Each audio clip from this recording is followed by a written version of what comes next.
Hi friends, in a previous video I mentioned about what are the things you need to be worried about if you want to talk to an astrologer. The link is in the description below. Now, why do I say that spiritual gurus can be oppressors? Okay, you say that some gurus are not good, okay, but there are many good gurus. Well, even for them, I am not saying they deliberately oppress you. The oppression comes from your own mind and your attitude. I mentioned three type of people who are more susceptible to being oppressed like this. Watch till the end of my video and you shall know. Similarly, people say that, well, these gurus give so much peace and calm to us in these troubled times, right? Also, they attract so many Westerners to our culture and India, and they help in building a lot of national pride. So, why am I saying that they can be oppressors? Again, watch till the end of my video. Now, the essential issue is this: what is the worst kind of oppression? Okay. Now, for example, there is a country which is a dictatorship. People there know they are being oppressed. But there are many democratic countries supposedly where people think they are voting one party or the other party.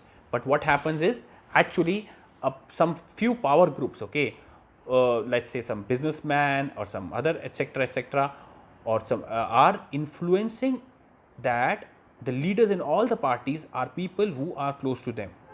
So, irrespective of how the people vote, in fact, they think that they are rooting out governments, but essentially the things remain the same because the powerful have managed it. That is the worst kind of oppression. Specifically, if people actually believe that they are being independent, okay, where your mind does not even know it is being oppressed. That is the oppression I am talking about. So, what are the three kind of people that are being oppressed? The most subtle time of oppression is when your own attitude is reverential. Let me explain you what that means. Of course, you need to be respectful to any person who is giving you any knowledge. Now, the Buddha went around a large part of the country visiting many great saints, learning a lot on his journey. Eventually, he had to complete his journey himself. And when he gained enlightenment, what did he say? I am Buddha. Why did he say that? His name was Gautama Siddhartha, right? So, Buddha meant enlightenment. And he never said that I alone can be enlightened, right? Right. He said there's a Buddha in each one of you. You were just like uncut diamonds, unpolished. Now, you would say that we know that. Even every other Dharma Guru says that. But think about it. Do you feel that? Supposing you are a class 6th or a class 7th student, remember those days, and you met a 10th class or a 12th class student.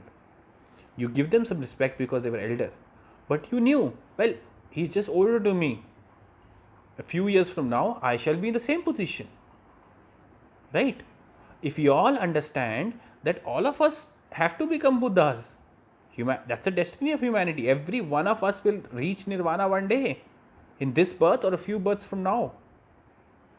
Then you would just say, okay, great, give me the knowledge, but you know what? I am also a Buddha in my own right. I mean, I will be one day. I am just learning on the way. I am a few births behind you. That's okay. Probably in this own birth, I can be you.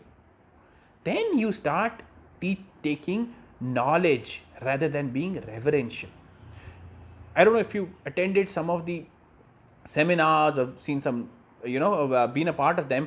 What you would find is people would be sitting with their hands folded, okay, and sometimes people would ask question and then the guru would answer, and then very rarely you will have a follow-up question, okay.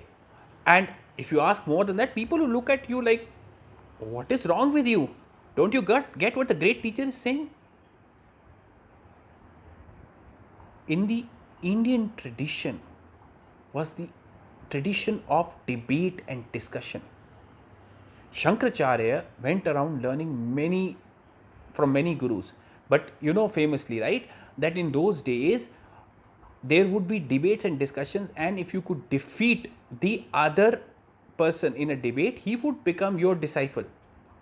Had we had such a reverential system, do you think you could have converted another person by your own logic? That was the importance we gave to logic.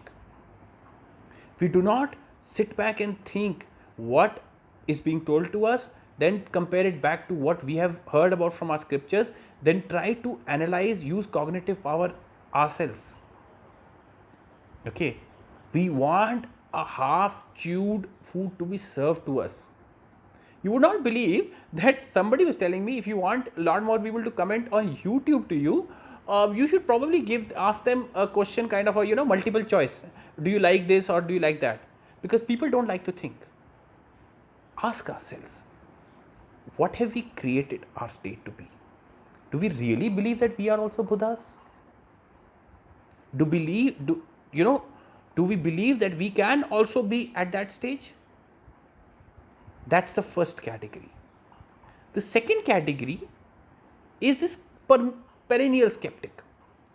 Okay, now you would listen to a guru only to say, that's nothing new. That's not how it is.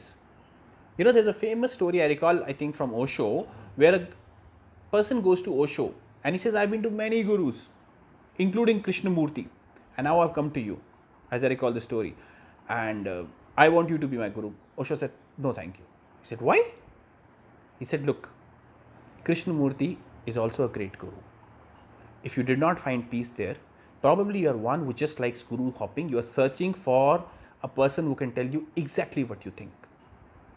Okay, so in this manner what happens is we listen to a guru only because so that we can reinforce our age old beliefs and then find peace that see, another person is saying the same thing.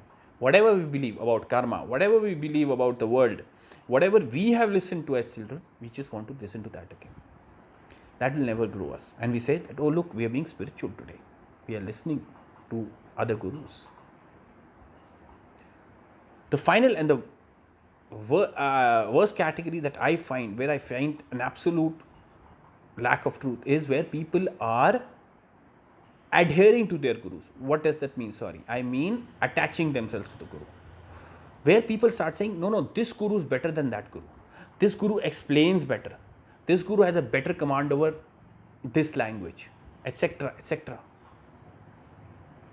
You see, how would you feel if people who are in their 40s, like our generation, would stand up and say, no, my maths teacher was better than yours, definitely better than yours. My school was better than yours. You would somewhere feel that this person has not grown. You do not have your own achievements to talk about, therefore you have to go back 20 years to your school. It doesn't matter which guru is better. I don't even know what does that mean anyway. What means is, how have you grown? Maybe for X person, that guru is able to explain better. For somebody, Yogananda works best. For somebody, Krishnamurti works best. For somebody, some of the today's gurus works best. I don't want to specifically suggest who are best in current scenario, but I can talk about the older ones, okay? Or Osho or anybody else. The point is that you grab knowledge where you can, but you must understand that eventually it's a straight lonely journey. Nobody gets nirvana in duplets and triplets, okay? You get it on your own. And if you remember that as your goal, then there will be no doubt in your mind that you need to just grab the knowledge. Start using cognitive brain. If you're listening to someone, you need to say, I am going to be thinking, not listening. I'm going to think, I'm going to observe, I'm going to question, I'm going to compare with something that I read from the Upanishads or whatever text you follow, and then derive learning out of it. This learning, conclusion part of it must not be served to you. This conclusion you must draw on your own. That is the Jnanapath. You need to build your understanding. That is my understanding. Now, you can go back, you can listen to whichever guru you want, but make sure that you do not switch off your mind and just take it from the guru. You absorb it, you question it, you compare it, and remember that nirvana is for everyone. You too are on the path to being a Buddha. Therefore, you only are here to gain knowledge. Thank you. I hope I have been able to convey the message that I wanted to do. Just the last point about the question that I asked in the beginning. Why am I speaking in this manner? Because this video and videos like this are part of the spirituality series. Right now I am not in talking about politics, I'm not talking about what is good or bad from a other aspect, cultural aspect. This video and videos like this are for your and my spiritual growth and what is best for them. In this video I have not bothered whether okay, these gurus have helped us identify with our culture or have brought westerners into our culture. That is not the point. Today my point is, and mind you, I have also listened to many of them, and many of them have said many great things, and the guru themselves are not bad. It is for us to understand and absorb.